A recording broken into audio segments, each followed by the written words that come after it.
Thanks. I'm going to play one more theater song. Thank you very much for coming. Means a lot to me. Thank you for coming.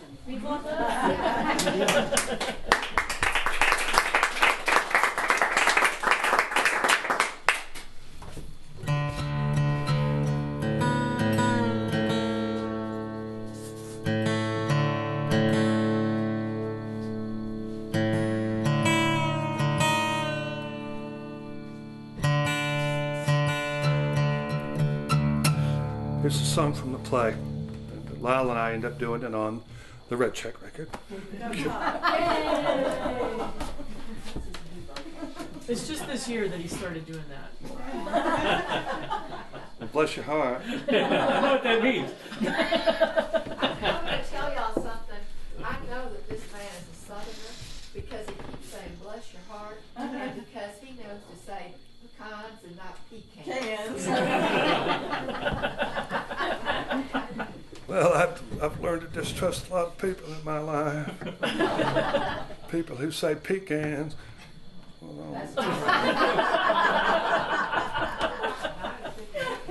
Pecan and pecan are two different things.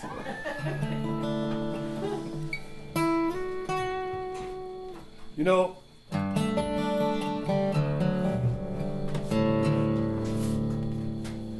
I'm moving on up there like with the rest of us. There are certain times in my life that I remember exactly where I was, when and where it happened. I used to have this school teacher when I was in the 9th grade. His name was Billy Payne, and he was an idiot. He taught something called advanced mathematics, and he also taught civics, which I don't think they even teach civics anymore. You know, civics was pretty easy. You had to clip things out of the newspaper and bring them in. You know, pretty good. So was one right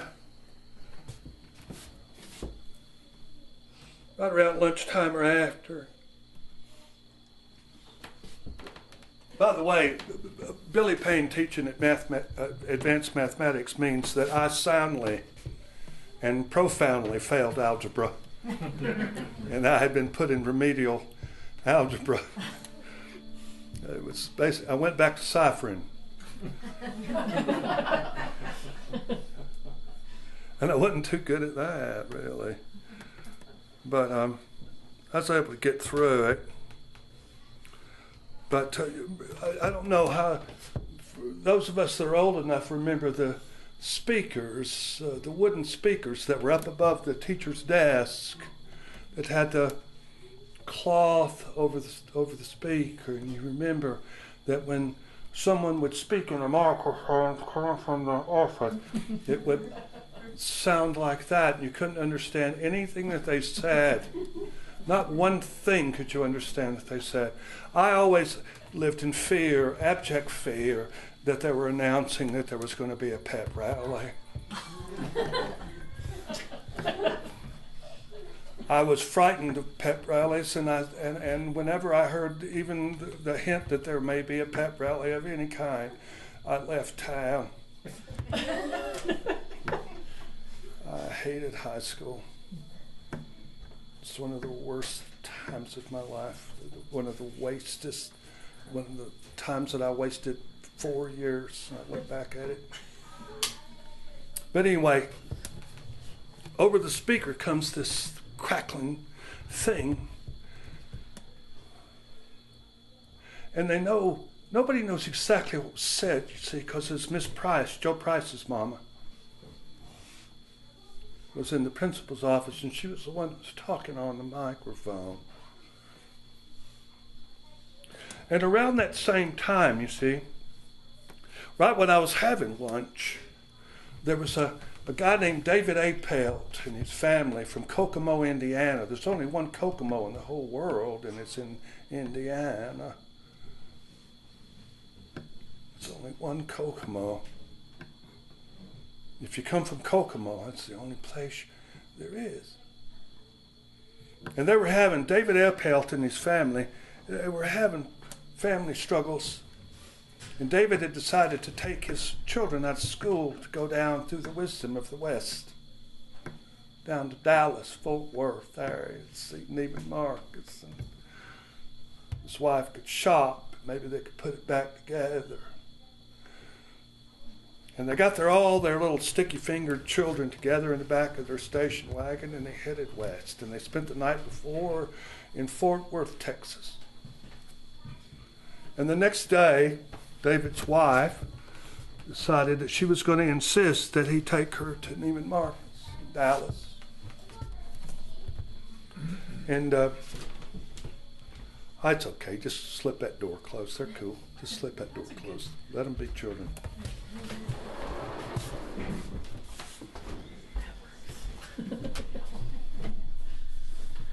So they went. They went to Dallas. And as they were coming into Dallas, they saw people standing on the side of the road, 8 deep. Like they were waiting on something.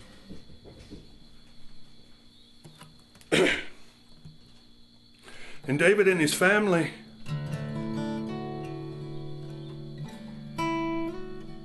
they get out of the station wagon.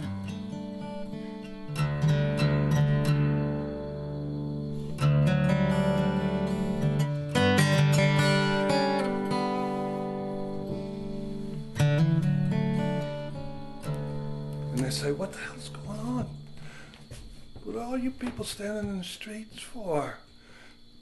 And they says, well, no, you're from out of town. Don't miss this.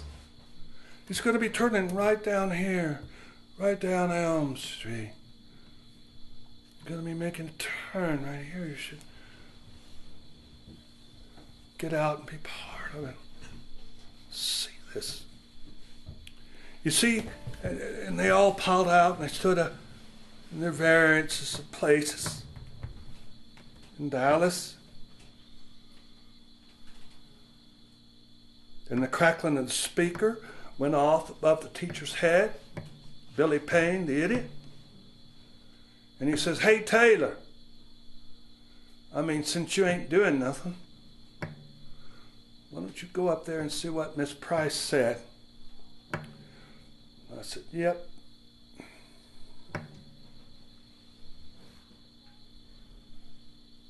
I cut through the auditorium up to the principal's office because I knew something was going on. And I got up there and I asked Joe Price's mom. Joe Price played left tackle on the football team and I played center. He was also kin to me. And I go up and I ask Miss Price, I said, Billy Payne sent me up here to ask you what you said. And she took my hand in both of hers, and she squeezed my hand. And as the tears ran down her face, she says, I'll tell you what you do. You go down and you tell Billy Payne that what I said was that the whole world has changed. You go tell him I said that. And if he's got any problem with it, you tell him to come up here and talk to me.